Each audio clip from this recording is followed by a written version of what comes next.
ke hadapan Anda. Pendanaan yang memadai mampu mewujudkan kebijakan dan program yang diinginkan berupa pembentukan mental e-evolusi yang terbentuk melalui kecerdasan intelektual dan kecerdasan interaksi yang menghasilkan akhlak guna mewujudkan anak berkarakter. Sementara itu, Man Insan Cendekia Tanah Laut sudah menerapkan apa yang menjadi indikator sekolah ramah anak dengan mengedepankan pendidikan keagamaan sehingga dapat membentuk akhlak dan etika anak untuk membentuk intelektual yang hebat. Dinas Pemberdayaan Perempuan dan Perlindungan Anak Kalsel terus gencar menyosialisasikan berbagai upaya untuk pencapaian kota layak anak dan salah satu indikatornya sekolah ramah anak. Untuk itu DP3A Provinsi menggelar pelatihan tenaga pelatihan sekolah ramah anak di Banjarmasin. Di antara narasumbernya yakni Hadi Utomo, pakar konvensi hak anak dari Yayasan Bahtera Indonesia Bandung, yang menyebut dalam kebijakan program dan kegiatan untuk menjamin pemenuhan hak dan perlindungan anak perlu komitmen dari berbagai pihak termasuk pemerintah terkait pendanaan.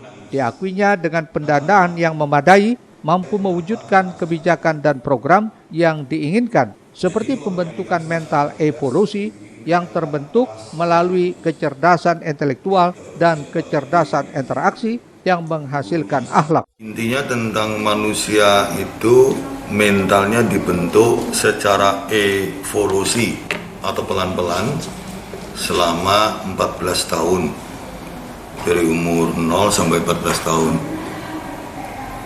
Modal mental itu dimiliki tiap manusia dari umur itu. Setelah itu dia punya kekuatan mental, kemudian juga dibentuk kecerdasan intelektualnya. Interaksi antara kecerdasan intelektual dengan kecerdasan mental sama dengan akhlak. Jadi akhlak itu hasil dari dua, di antaranya satu. Yang kedua, kalau Kalsel ingin membentuk manusia masa depan Kalsel yang berkualitas, maka kebijakan sampai program dan seterusnya tentang anak di bawah usia 14 tahun harus kuat. Tidak bisa kuat dalam arti komitmen politik lisan, tapi harus komitmen politik kebijakan dan program dukungan dana untuk masyarakat Kalsel itu sendiri, supaya evolusi mentalnya, pembentukan mental secara evolusi itu bisa dibentuk dengan baik.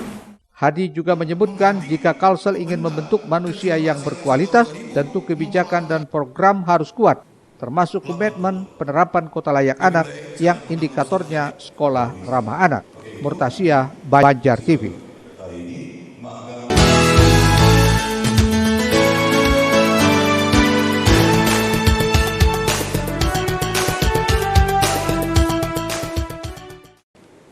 Saat ini pemerintah Provinsi Kalsel tengah gencar menyosialisasikan kota layak anak yang saat ini tengah digadang-gadang di seluruh kabupaten kota guna mendukung pencapaian tersebut. Untuk menuju kota layak anak tentu ada beberapa indikator persyaratan yang harus dipenuhi, seperti penerapan sekolah ramah anak. Diakui sekolah ramah anak memiliki beberapa kriteria, diantaranya sarana prasarana yang memadai sehingga anak bisa dengan mudah mendapatkan akses pendidikan, sekolah pun bersih, aman, ramah, indah, inklusif, sehat, asri, dan nyaman.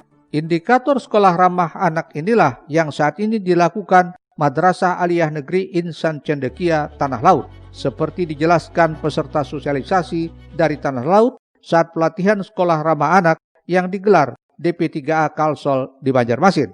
Menurutnya, Madrasah Aliyah Negeri Insan Cendekia sudah menerapkan apa yang menjadi bagian dari indikator sekolah ramah anak dengan mengedepankan pendidikan keagamaan sehingga dapat membentuk akhlak dan etika anak untuk bisa membentuk intelektual yang hebat. Mental anak di Madrasah Cendekia kami lakukan dalam beberapa program. Yang pertama adalah program-program akademik, kemudian program-program kesiswaan, dan yang paling penting untuk penerapan mental keagamaan kami melaksanakannya di kegiatan-kegiatan keasramaan. Di antaranya adalah pembiasaan kegiatan ibadah atau juga melaksanakan kajian-kajian kitab, dan juga yang paling penting adalah kegiatan-kegiatan sosial. Penerapan itu sendiri dilakukan secara bersama-sama dengan melibatkan berbagai pihak. Apalagi Madrasah Aliyah Negeri Insan Cendekia ini merupakan sekolah boarding school. Murtasyah, Banjar TV. Berikutnya pemirsa, Lembaga Kursus dan Pelatihan LKP TESA menggelar uji kompetensi tata boga dengan olahan pastry dan bakery. Saat dinyatakan lulus, mereka sudah siap diserap pasar kerja. Total ada 21 peserta yang sudah melakukan pembelajaran selama 200 jam sejak bulan Agustus lalu, hingga dapat melaksanakan uji kompetensi tata boga tersebut. Setelah dibuka secara resmi oleh Bidang Pendidikan Non-Formal UPT Dinas Pendidikan Kabupaten Banjar, para peserta DLKP TESA mengikuti ujian teori selama 1 jam, menyusul akan melaksanakan uji kompetensi praktek. Total ada 21 peserta yang sudah melakukan pembelajaran selama 200 jam sejak bulan Agustus lalu, hingga dapat melaksanakan uji kompetensi tata boga pada waktunya. Dari 21 peserta uji kompetensi ini dibagi dalam 2 sesi agar tetap mematuhi protokol kesehatan dengan menjaga jarak. Selama 3 jam peserta mengolah roti tawar berupa varian roti manis dan donat. 2 orang penguji menilai langsung adonan yang mereka olah, mulai dari komposisi adonan, cara mengulen, kalis, hingga tekstur dan rasa yang paling diutamakan. Pasalnya, setelah lulus dan mendapat sertifikat, dunia kerja sudah banyak yang menyambut mereka. LKP TESA yang berlokasi di Jalan Mahligai, Kecamatan Kertakhanyar tersebut sudah menjalin MOU dengan beberapa toko roti dan pihak perhotelan. Hari ini kita pelaksanaan uji kompetensi di bidang tata boga pastry bakery. Itu untuk jenjang 3. Level 3. Jadi seluruh peserta sudah mengikuti pembelajaran selama 200 jam, yaitu kita mulai dari bulan Agustus. Jadi yang lolos ini bisa dapat sertifikat dan sudah layak untuk sertifikat kompetensi. Sudah dipinang Sudah mereka kan kita udah kerjasama dengan Budi juga dari hotel dan bidang toko kue, kita sudah ada MOU juga dengan mereka. Sudah ada yang nyambut. Sudah ada yang menyambut. Artinya mereka prakteknya terutama ya untuk adonannya harus benar dulu. Terus kalis, sudah kalis untuk pengembangannya harus bagus, harus naik ya. Terus cara membentuk dan mengolemnya, membentuk rotinya. Terus yang diutamakan tekstur, rasa. Nah, jadi tekstur dan rasa itu yang paling diutamakan. Kalau rasanya enak, manis, tapi keras atau teksturnya tidak benar, itu kan tidak bisa lulus. Setelah adonan semua masak, hasilnya pun memuaskan para penguji karena pembelajaran selama 200 jam tersebut membuahkan hasil yang manis. Eko Anggoro, Banjar TV. Ya pemirsa, guna meningkatkan wawasan dalam pengamanan saat terjadinya musibah kebakaran, Hotel Zuri Express Banjarmasin memberikan pelatihan keselamatan penanganan api kepada seluruh karyawannya, serta proses evakuasi penyelamatan mulai dari pengamanan administrasi, pengamanan barang-barang hingga evakuasi menyelamatkan tamu dari kamar hingga ke titik berkumpul.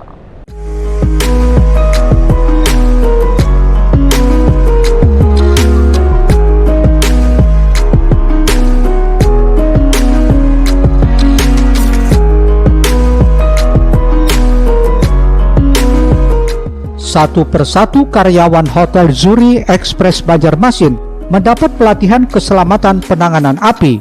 Ini menjadi salah satu program kerja manajemen hotel untuk meningkatkan wawasan serta keamanan saat terjadinya musibah kebakaran. Para karyawan ini mendapat pelatihan berupa penanganan memadamkan api menggunakan karung goni yang telah dibasahi air untuk digunakan mematikan api yang sedang berkobar. Di tengah situasi pandemi COVID-19 sekarang ini, ternyata tidak menjadi halangan bagi manajemen hotel untuk melakukan pelatihan meski dengan tetap menerapkan protokol kesehatan seperti menggunakan masker hingga menjaga jarak. Kita pertama penanganan api, ya, bagaimana memadamkan api, terus penanganan evakuasi yang benar, terus penanganan gedung yang sudah terbakar seperti apa, mulai dari pengamanan administrasi, pengamanan barang-barang, dan teknik evakuasi membawa tamu dari kamar ke tempat titik kumpul. Selain penanganan pemadaman api, nantinya para karyawan ini juga akan mendapat pelatihan berupa proses evakuasi penyelamatan, mulai dari pengamanan administrasi, pengamanan barang-barang, hingga evakuasi menyelamatkan tamu dari kamar hingga ke titik berkumpul. Erwin Yudanwari, Banjar TV. Ya pemirsa, usai sudah perjumpaan kita di Lintas Bandung edisi Minggu 22 November 2020. Saya Miratun Nahar beserta tim redaksi undur diri dari hadapan Anda. Pemirsa, ingat selalu jaga kesehatan dan selalu menerapkan protokol kesehatan dimanapun berada. Selamat menikmati akhir pekan Anda. Akhirul kalam, wassalamualaikum warahmatullahi wabarakatuh dan sampai jumpa.